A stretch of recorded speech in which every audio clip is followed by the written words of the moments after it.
If you're struggling with attracting new patients, just start out with spending a little bit of time each week, even if it's just 1 hour, having dedicated time to start drafting up your marketing plan. And here's 4 things that we teach our clients on what they need to really look for with their practice. So step 1 is hooking more new patients with your website. So what can you tweak upon your website to engage more people with it, convert more people through it? Second is creating a massive online presence. So what are you doing to engage people through Facebook, through blogs, through email? How are you reaching out to people to create that massive online presence? Have you worked a little bit on Google SEO or have someone that can help you with that?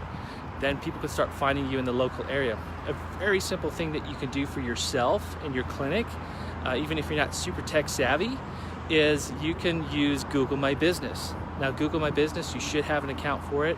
You should have an account for every single location that you have, because that's how a lot of people will find you in maps and local searches.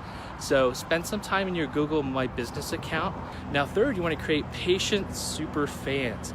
And what do I mean by that? You want to have raving fans that are always going to be connected to you, that are going to tell their friends and family about you, that they're going to come back for needed care.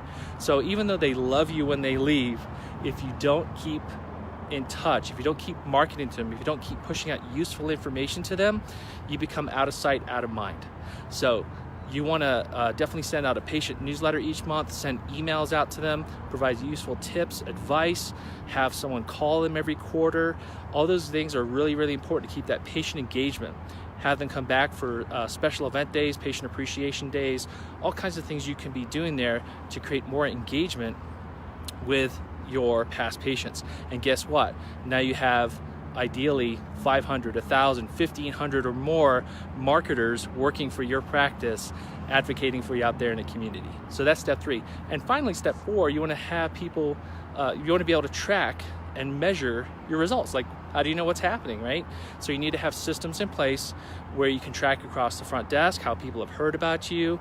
Have they come from the website? Have they come from newsletters? Have they come from word of mouth? Have they come from the doctor referral? Which doctors are referring? Where are your trends there? Those are things you need to be tracking and measuring. So one thing that can help you a lot with finding out where people are coming from is what your front desk may say. And that's not how did you hear about us? It's what made you first think about us.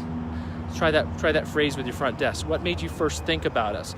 Because a lot of times they may have received something from you, whether it's a newsletter or they may have gone to your website, and then finally they came in through some different processes to the point where they actually called and then came in.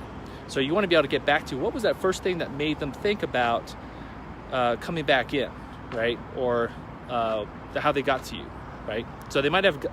One thing that we see sometimes is that a past patient may have gotten a newsletter, but then they went back to see their doctor, and then they came in as a doctor referral. But what happened was that patient newsletter actually got them thinking that, hey, I need to go take care of my problem again. I'm going to go see my doctor first and ask for if it's okay to come back to therapy. So those are the kind of situations that can be happening out around there. So again, those 4 things: hook more new patients with your website, create a massive online presence, create those patient super fans, and track and measure your results.